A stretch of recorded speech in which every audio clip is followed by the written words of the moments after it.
Pai, em nome de Jesus, é sob o teu cuidado que nós estamos e com muita alegria que nós nos colocamos diante de ti, Senhor, para podermos estar juntos aqui com a tua palavra. Então traz, Senhor Deus, para cada um de nós entendimento da tua palavra. Sim, Pai, lança fora agora as nossas preocupações, os nossos temores. Nós queremos dedicar esse tempo, Senhor Deus, para que com o teu Espírito Santo nós possamos estar juntos contigo, Pai, meditando na tua palavra.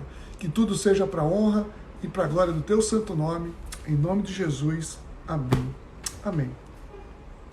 Gente, olha só.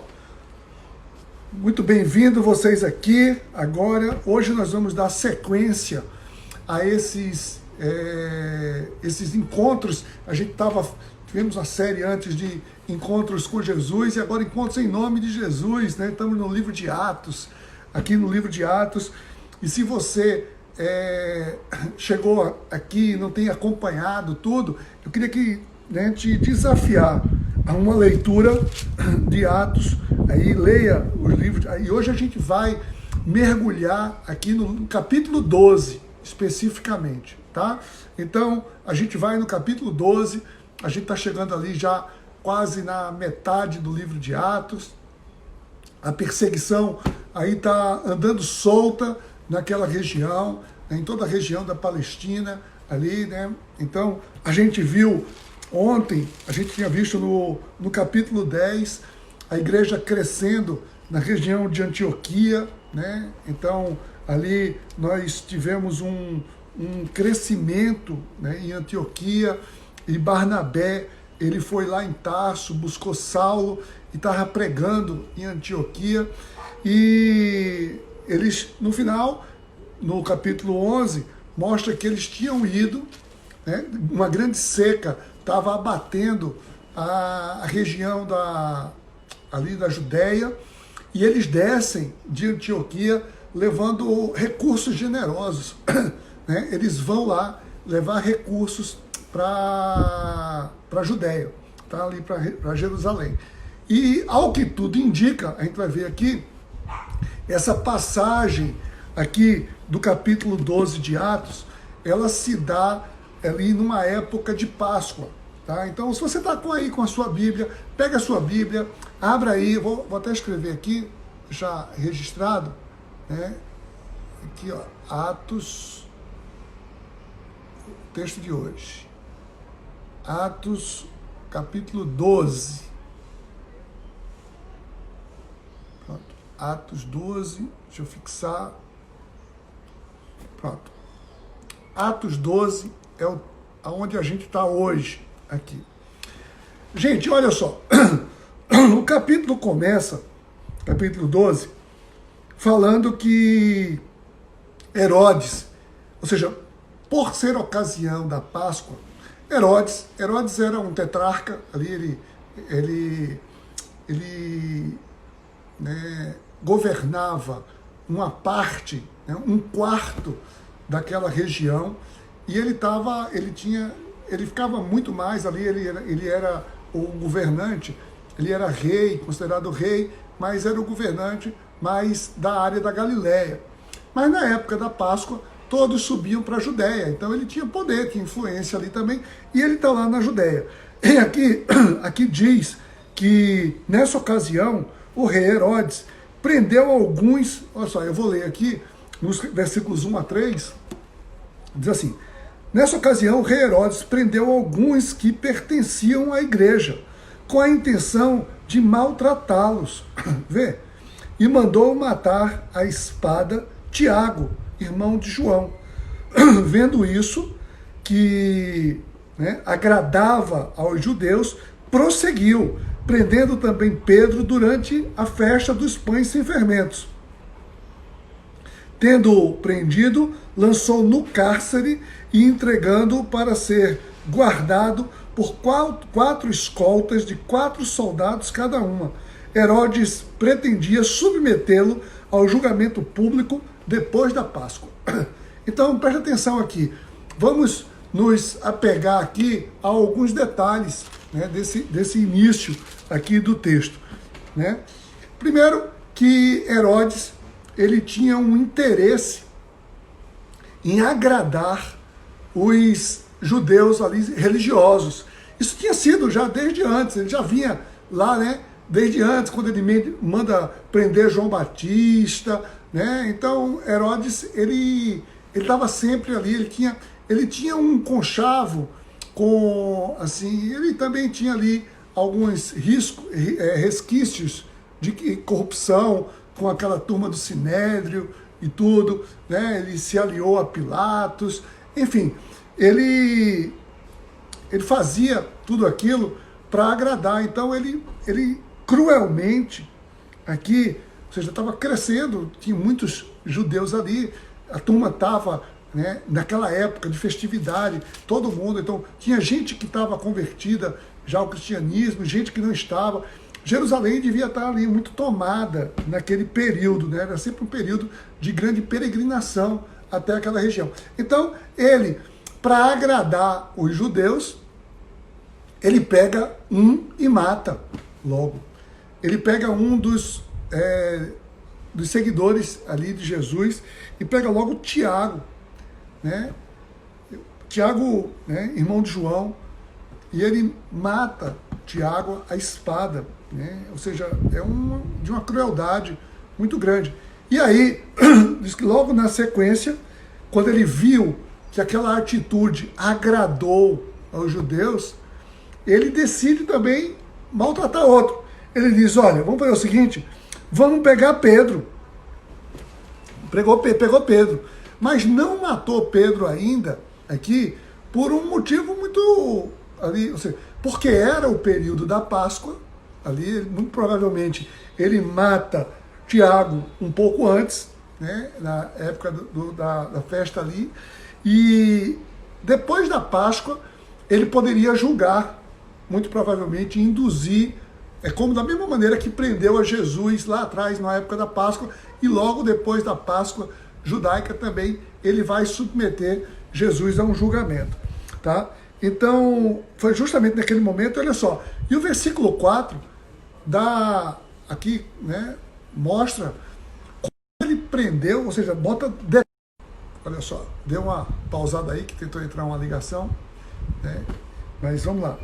Então, ele mostra os detalhes de uma prisão, que era uma prisão assim, não foi uma prisãozinha qualquer. Vê só, diz que ele lançou no cárcere, entregando para ser guardado por 4 escoltas, de 4 soldados cada uma. Vê? Ou seja, ele estava ali realmente muito bem guardado, tá? Ou seja, era uma prisão, dizer assim, eu quero 4 escoltas, né? As escoltas assim ficavam em partes separadas. Alguns estudiosos, alguns historiadores dizem que deve ter sido ali na região da Judéia, tinha uma grande fortaleza, a Fortaleza Antônia, que era uma fortaleza que tinha sido construída na época de Marco Antônio. Então era uma fortaleza onde costumava, muito próxima da cidade, era nessa fortaleza aonde se depois levava as pessoas para serem julgadas publicamente. Então muito provavelmente foi isso, tá? Então no versículo 5 mostra uma coisa muito interessante. O versículo 5 mostra que Pedro estava detido, né? Ele ficou detido na prisão, mas a igreja orava intensamente a Deus por ele. Guarda esse detalhe aí, né? A igreja estava ali reunida, a turma resolveu se reunir e disse, não, olha, prenderam Pedro, vamos fazer o seguinte, vamos orar, o que é que Deus pode fazer aqui por Pedro. E a turma foi para lá, se reuniu, né, e ficou lá em vigília, orando, tá? E aí, vamos aqui do verso 6 ao verso 10, tem uma ação milagrosa de Deus. Deus intervê aqui de maneira milagrosa. Acompanhe comigo aqui, eu vou ler a partir do verso 6. Pessoal, do 6 ao 10 diz assim: na noite anterior ao dia em que Herodes ia submetê-lo ao julgamento, Pedro estava dormindo entre dois soldados, preso com 2 algemas, e sentinelas montavam guarda à entrada do cárcere. Ou seja, ele estava ali realmente bem guardado, né? Repentinamente apareceu um anjo do Senhor e uma luz brilhou na cela. Ele tocou no lado de Pedro e o acordou. Depressa, levante-se, disse a ele. Então as algemas caíram dos punhos de Pedro. O anjo disse, vista-se e calce as sandálias. Pedro assim fez. Disse-lhe ainda o anjo, ponha a capa e siga-me. E saindo, Pedro o seguiu, não sabendo que era real o que se fazia por meio do anjo. Tudo lhe parecia uma visão. Passaram a primeira e a segunda guarda e chegaram ao portão de ferro que dava para a cidade. Este se abriu por si mesmo para eles. E passaram. Tendo saído, caminharam ao longo de uma rua e, de repente, o anjo o deixou. Gente, olha, eu não sei como é que você lê um texto desse, mas entra na cena, né? Vai para lá, entra lá na fortaleza também, fica junto lá, fica junto disso tudo, vendo a cena. Olha só, Pedro está ali, né? E quando dormindo entre 2 guardas, 2 sentinelas lá na frente, e presta atenção aqui nos detalhes, né? Nos detalhes. Ali chega um anjo, e o anjo sempre representou a presença de Deus. Deus se fez presente, porque não precisava chegar anjo nenhum. Bastava uma voz, bastava, né? Mas a presença de Deus ali. Um anjo vem, né, representando a presença de Deus. E é lindo ver que aqui no verso 8, vê só, diz assim, né, as palavras que o anjo usa. Olha, depressa, ele diz no verso 7, aí no 8 diz, vista-se e calce as sandálias. Olha, gente, essa expressão, se você for ver, eu já estava meditando aqui nessa expressão, eu disse, pô, essa expressão muito... Né, onde é que está essa expressão? E eu me recordei, eu me lembrei, fui ver. Essa expressão foi a mesma que Deus disse para os hebreus lá na Páscoa, onde eles estavam no Egito, né, quando foi estabelecida a Páscoa. Disse, olha, é depressa, veste a roupa, pega a capa, veste a sandália, que é depressa agora a libertação da escravidão. Lembram disso? Está lá em Êxodo. É lindo. E aqui faz uma conexão. Eu vejo uma conexão nesse momento, trazendo para Pedro aqui a certeza seguinte, ó, agora é a hora da libertação da escravidão também. E ele usa as mesmas palavras. Vista-se, calce as sandálias, né? Ponha a capa e siga-me. Gente, eu fico olhando isso aqui e fico vendo assim, né? Olha, Pedro, ele pensava que aquilo ali tudo era um sonho. Ele pensava que aquilo ali era... Ele estava... Olha, vamos ser sinceros aqui, a gente pode também imaginar o seguinte, Pedro estava atordoado naquele momento. Poxa, ele tinha acabado a notícia que seu irmão Tiago tinha sido morto à espada há poucos dias. Ou seja, Pedro estava preso ali, sabendo que igual destino estava para chegar para ele. Pedro, ele não estava... assim, o anjo chegou, ele não saiu já pulando, não. Ele estava meio atordoado com tudo aquilo. Imagina, o cara é humano, está se passando na cabeça dele. Né? Então aquilo ali é muito louco. Vê o cara dormindo, ele vai se levantando, de repente vai andando, o portão, a gente está falando aqui do século I. Não existia aquelas portas automáticas, não. E aqui está dizendo o seguinte, né? Aqui no verso 10, eles passam por uma guarda, chegam ao portão de ferro que dava para a cidade, e esse se abriu por si mesmo. Parece aquelas portas, né? A porta que a gente vai chegando assim, a porta se abre. Isso é agora, no século XXI, que acontece isso. Aquelas portas de vidro, que se abrem sozinha porque tem um detector de presença. Aqui era uma porta de ferro de uma fortaleza. É muito louco tudo isso aqui, né? E a porta se abre. E Pedro, naquele momento, o verso 11, diz que Pedro caiu na real. Olha só, o verso 11 diz assim: Pedro caiu em si e disse: agora sei, sem nenhuma dúvida, que o Senhor enviou o seu anjo e me libertou das mãos de Herodes e de tudo que o povo judeu esperava. O que o povo judeu esperava? O povo judeu esperava matá-lo. Quando ele está falando dos judeus, era dos judeus lá da turma do Sinédrio, que não estava curtindo ali o evangelho ainda. Então, Pedro, naquela hora, ele cai na real. E ele sabia, ele disse, ó, a turma deve estar lá reunida na casa de Marcos. Eu vou para lá. E olha só, então, né, cadê, onde é que eu estou aqui? No verso 11. Verso 12. Percebendo isso, ele se dirigiu à casa de Maria, mãe de João, também chamada de Marcos, né? João Marcos. Esse aqui é João Marcos, que veio, o evangelista, que veio escrever, tá? Aqui veio escrever depois o evangelho segundo Marcos. Esse Marcos aqui, um jovem, tá? Ele estava na casa de Maria, mãe de Marcos. Agora vem o detalhe aqui no verso 13. Pedro bateu a porta do alpendre. Ops, voltei aqui que estavam tentando me ligar de novo. Vê só. Ele bateu a porta e uma serva chamada Rode veio atender.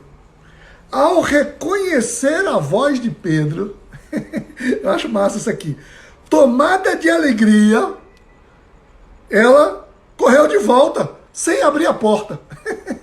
Imagina, Pedro está ali, tinha acabado de fugir da cadeia, sabia que Herodes estava babando para matar ele.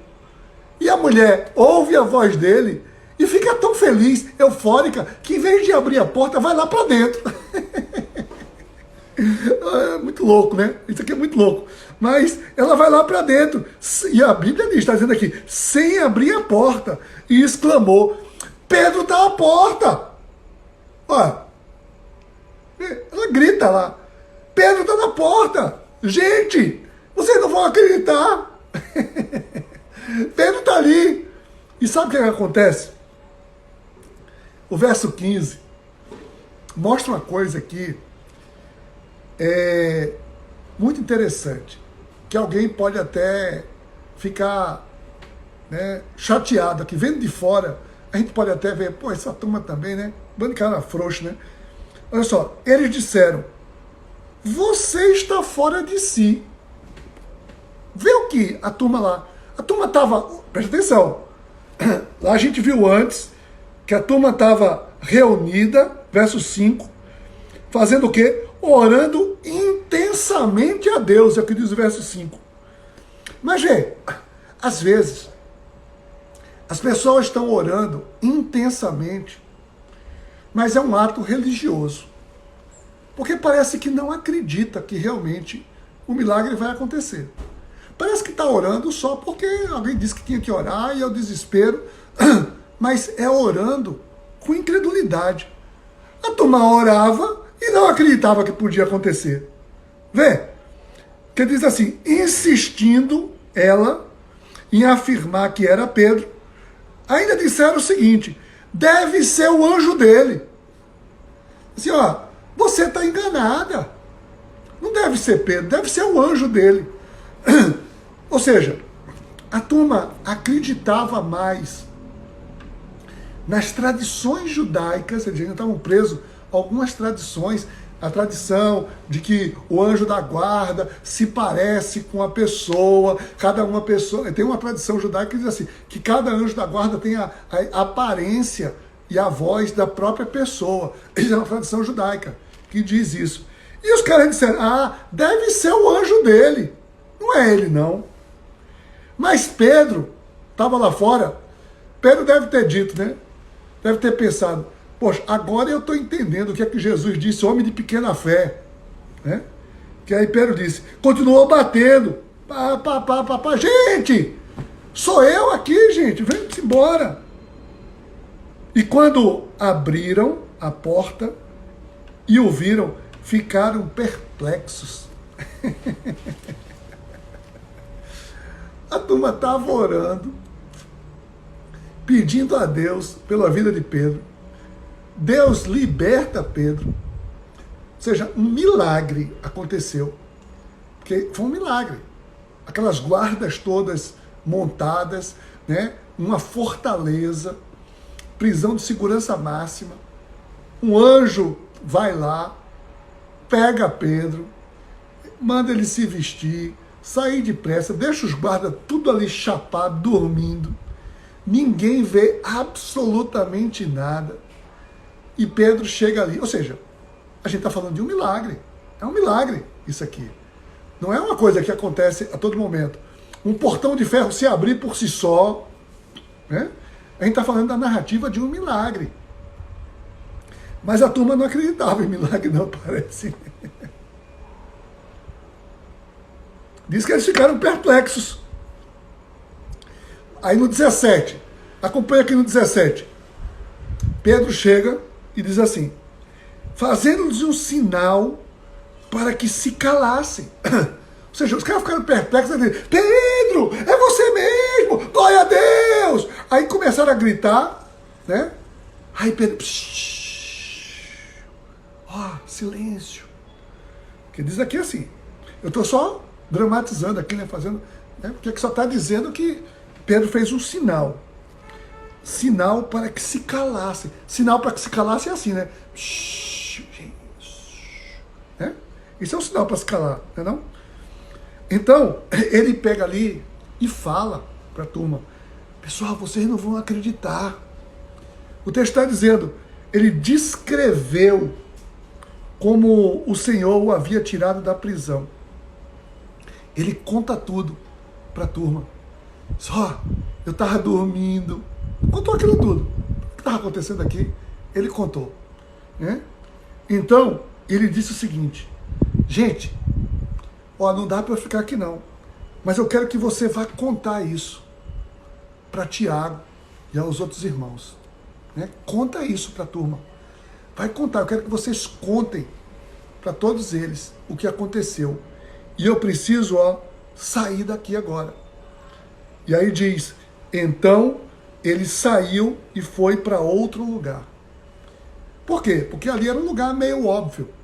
Né? A turma estava ali reunida, Herodes podia de cara mandar ali, pegar ele ali. E aí, fecha a cena aqui, abre a cena no outro dia, né? 18, verso 18 e 19. Eu fico imaginando essa cena. É trágico, né? Mas é cômico também, ao mesmo tempo, né? Você imagina, você, né, tá ali vendo, tá assistindo aquilo lá. Você entra, vê. De manhã, não foi pequeno o alvoroço entre os soldados. Né? Quando eles viram ali o que tinha acontecido a Pedro. Não deve ter sido pequeno o alvoroço. Pô, o cara lá, o rei chega e diz, prende esses caras em segurança máxima. Eu quero esses caras presos, esse cara aqui preso em segurança máxima. E montou as guardas, botou guarda montada lá e tudo aquilo. Vê? E de repente os caras acordam e Pedro não está lá. Imagina o desespero. E aí o verso 19 diz, fazendo uma busca completa e não o encontrando. Herodes arretou-se, não está arretado, não está dizendo isso não, mas eu acredito que ele tenha ficado arretado, né? Fez uma investigação entre os guardas e ordenou que fossem executados. Ou seja, Herodes disse, não, vocês estão de brincadeira comigo. Alguém aqui me traiu. E Herodes, cheio de protocolo, né, para julgar Pedro, estava doido para matar Pedro. Né? Mas aqui, ele não quis saber de julgar, não. Os soldados foram logo indiciados por traição, e ele manda matar os soldados. Ou seja, os soldados todos foram executados. Olha a crueldade de Herodes. Porque Pedro tinha escapado, ele não sabia como é que tinha escapado, né? Ele imaginou que foi por favorecimento dos soldados e manda executar todos os soldados. Pense num cara cruel. Mas a hora dele ia chegar. A hora de Herodes ia chegar. Logo depois disso, ainda diz assim, ó, depois Herodes foi para a Judéia, foi da Judéia, ele estava na Judéia, ele estava em Jerusalém, ele foi para Cesareia e permaneceu ali há algum tempo. Ou seja, ele, né, sai e diz assim, ele devia estar decepcionado, né? Ele devia estar ali assim indignado com aquilo tudo. Oh, mas quer saber também? Mas ele só queria, assim, não era uma questão de honra para ele.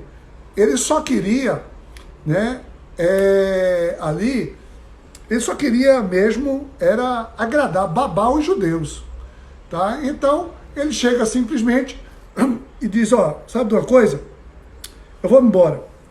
E aqui diz que ele foi da Judéia, ele foi para Cesareia. Ele chega de Cesareia, tá? No verso 20, acompanhe comigo aqui. Ele estava cheio de ira contra o povo de Tiro e de Sidom. O texto aqui não diz porque que ele estava cheio de ira com o povo de Tiro e de Sidom. Mas há de se imaginar que foi justamente ali em Cesareia. Lembram que a gente tinha visto antes, ali em Cesareia, né? Que estava justamente, né, na casa de Cornélio, ou seja, naquela região ali de Cesareia, a casa de Cornélio, a turma se converteu. Então, a turma devia estar ou seja, o evangelho se expandindo ali naquela região, e ele devia estar indignado com aquilo tudo, né? Contudo, mesmo assim, eles haviam se reunido, todo o povo tinha se reunido e queria uma audiência com ele. Por quê? Lembra que aquela região estava passando uma grande fome, uma grande escassez, né? Eles dependiam, né, de alimentos, dependiam de outras coisas. E aqui, ó, e aí teve um homem, diz assim, tendo conseguido o apoio de Blasto, um homem de confiança do rei, pediram paz, porque dependiam das terras do rei para obter alimento. Ou seja, o rei estava irado com Tiro e com Sidom, devia estar boicotando aquela turma, mas aí Blasto era um cara, gente boa, interviu e disse, ó, essa turma só está querendo paz, essa turma só está querendo acesso à terra para plantar e para comer. Então, no dia marcado, Herodes, vestindo seus trajes reais, estou no versículo 21, sentou-se em seu trono e fez um discurso ao povo. Eles começaram a gritar, é voz de Deus e não de homem. Eles queriam um representante de Deus. Porque o versículo 23 diz assim, visto que Herodes não glorificou a Deus. Ou seja, Herodes, né, ele se dizia, ele era filho de Herodes o Grande, esse Herodes aqui, Herodes, o tetrarca, Herodes Agripa, o tetrarca. Então, ele era um judeu convertido, ele não era um judeu de nascimento, ele era um judeu por associação. Então, ele não tinha lá ele não tinha uma devoção tão genuína, não. Então, ele falava, ou seja, ele se achava, né, os reis se achavam aquela empáfia toda. E aí, acontece o seguinte, diz o texto que E imediatamente um anjo do Senhor o feriu. O feriu. E diz, e ele morreu comido por vermes. Que só mostra, né, a morte de Herodes desse jeito. A gente fica assim, né? O que é que... Né, que morte é essa? Um anjo feriu e os vermes... Você fica imaginando, né, os vermes vindo comer. Mas olha só, assim, não tem muitos detalhes sobre como é que foi esse episódio da morte de Herodes, mas, ao que tudo indica, como o livro de Atos foi escrito por Lucas, Lucas era um médico, então essa expressão, ele morreu comido por vermes, isso dá pra gente uma noção que Lucas quis dizer aqui que ele morreu de uma infecção, algo infeccioso, ou seja, não foi uma morte imediata, né? O anjo o feriu imediatamente, é o que diz a palavra. E ele morreu comido por vermes, ou seja, ele deve ter tido ali uma infecção, e aquela infecção generalizada, então a infecção é o quê? O médico está dizendo, né, como se fossem os vermes, estão ali comendo, a infecção está comendo aquela pessoa e ele morre de uma infecção, né, com muito sofrimento, Gente, tem gente me ligando aqui o tempo todo, e eu estou recusando a ligação, por isso está dando as travadas, tá? E aí, o verso 24 vai encerrar dizendo o seguinte, a despeito de tudo isso que estava acontecendo, a perseguição, né, a morte lá de Tiago e tudo, verso 24 diz, entretanto, a palavra de Deus continuava a crescer e a espalhar-se. Nada detinha. Gente, eu passo o dia inteiro, as pessoas não ligam. Na hora da live, um monte de gente ligando aqui. 4 pessoas ligando aqui direto para mim. Mas vão ter que esperar. Vê, e aí, né, verso 24 está dizendo que o crescimento. E no verso 25, diz o seguinte, tendo terminado a sua missão, Barnabé e Saulo, lembra que eles estavam em Antioquia e foram com uma missão de ir para Jerusalém para levar os donativos, né, que a turma de Antioquia tinha mandado. Eles voltaram de Jerusalém levando consigo João, também chamado Marcos. Agora pronto. Agora eles voltam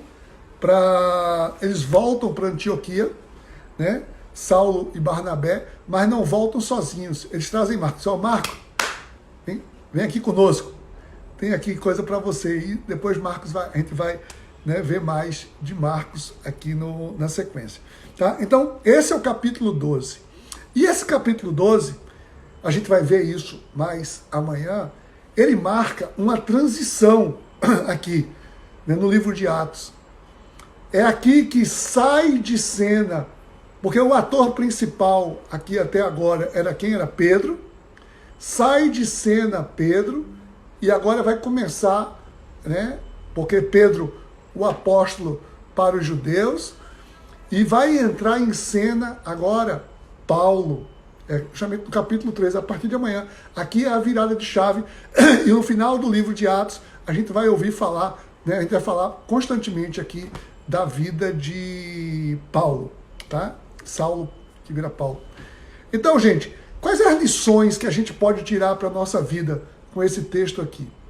Olha, a gente pode ver algumas lições, né, belíssimas. Eu vejo aqui, por exemplo, o seguinte, não importa o que possa acontecer, perseguições, o que quer que aconteça, Deus sempre irá interferir para cumprir os seus propósitos. Deus não está alheio à história. Deus não está alheio. Seja por um anjo, seja por uma voz, seja de qualquer maneira, seja por uma pessoa, Deus interveio. E aqui, na vida de Pedro, ele interviu na forma de um anjo, né? Deus interviu ali de maneira sobrenatural, milagrosa, de maneira extraordinária, maneira surpreendente. Eu acho assim, essa passagem aqui assim para mim é uma coisa encantadora. Eu vejo o agir poderoso de Deus, né? E assim a sutileza no detalhe, como a gente falou antes, usando as palavras que Pedro tinha em sua mente de libertação. Porque na Páscoa eles recitam, né? Os judeus têm essa prática de recitar tudo o que aconteceu. Então a Páscoa é isso, recita tudo o que aconteceu. Então essas palavras aqui são recitadas ano após ano. Isso estava na mente de Pedro, né? Depressa, vista-se, calce, depressa, pegue a capa, liberdade. Pronto. E o anjo usa exatamente essas palavras. Podia não dizer nada. Podia chegar assim e sussurrar no ouvido dele: ó, Pedro, Deus me mandou aqui dizer o seguinte: caminho livre, vai em frente, pode ir embora. Mas não. O anjo traz para ele palavras de liberdade e o acompanha até a liberdade. Vai com ele. Como quem diz, né? Olha, Pedro, eu, o Senhor teu Deus, estou contigo aqui. Porque foi o que Pedro disse. Pedro caiu em si, né? E disse: não tenho dúvida nenhuma. Foi Deus que me libertou das mãos de Herodes. Eu não estou fugindo por mim mesmo. Foi Deus que me libertou, né? E outra lição que eu quero hoje tirar aqui com você também, a gente de certa maneira já falou sobre isso, mas é a questão da oração. A gente precisa crer no poder da oração. E ao orar, a gente precisa ter expectativas, né? Você conhece alguém que está passando por uma enfermidade, algo que alguém decretou, algum diagnóstico médico foi dado como irreversível, e você vai orar por aquela pessoa, e você ora com qual expectativa? Que simplesmente aquilo tudo acabe logo e a pessoa vai morrer mesmo? Ou você ora na expectativa da cura, da restauração? Quando você ora pela libertação, pela conversão de alguém, você ora simplesmente numa oração protocolar, porque está no seu hall de orações? Ou você acredita verdadeiramente no que Deus pode fazer? Aquelas pessoas, né, estavam verdes na fé. Os discípulos estavam ali. Aquelas eram discípulos, né? E estavam, ou seja, era o começo de tudo, era muita coisa acontecendo. E eles simplesmente, naquele momento, eles não creram. Não creram. A mulher não queria nem abrir a porta. Pedro estava lá fora, não queria nem abrir a porta. Diz que apesar de estar feliz, ela chega lá para os caras e os caras dizem: você está louca. Está louca. Ou seja, a gente está aqui orando, pedindo para que o cara chegue. Aí diz que o cara chegou, aí diz que está louco. Loucos estavam eles. Loucos de incredulidade. Então que essa lição, a lição da importância de se manter em oração crendo naquilo que Deus pode fazer, né? Isso traz para mim essa possibilidade fantástica. Gente, é isso que eu queria compartilhar com vocês hoje. Esse é o capítulo 12, tá? Amanhã a gente segue aqui, então, no mesmo horário, a gente segue com o capítulo 13 e a gente vai ver essa transição, então, aí, de ator principal, né? Sai Pedro, entra Saulo como ator principal da história e a gente vai seguir no livro de Atos. Eu quero orar por você agora, nesse momento, você que ficou até aqui, eu quero orar pela sua vida, aí onde você está. Pai, em nome de Jesus, é no poder do Teu Espírito Santo que eu quero colocar cada uma das pessoas que estão aqui nessa tarde. Ó Deus, que Teus filhos e filhas possam acreditar, Senhor Deus, que Tu estás presente diante de qualquer que seja a adversidade, por maior que ela seja, por mais improvável que seja a solução. Tu és um Deus que está presente. E como esteve presente na vida de Pedro, tu pode estar presente na vida de cada uma das pessoas aqui. Vem, Espírito Santo de Deus, vem encher esses corações com a certeza de que não estão sós. Que o teu favor, ele venha ao nosso encontro. Que tu estás no controle de absolutamente todas as coisas. Coloco também, Senhor Deus, cada vida aqui, por cada motivo que tem orado, intercedido, que possa ser uma oração revestida de verdadeira fé, acreditando nas possibilidades e preparada para ver o milagre e não duvidar do milagre. Obrigado, Deus, porque tu nos ensina como devemos proceder. Que esses princípios, Pai, estejam conosco, conduzindo, sendo uma realidade hoje, no nosso dia a dia. Em nome de Jesus. Amém. Amém.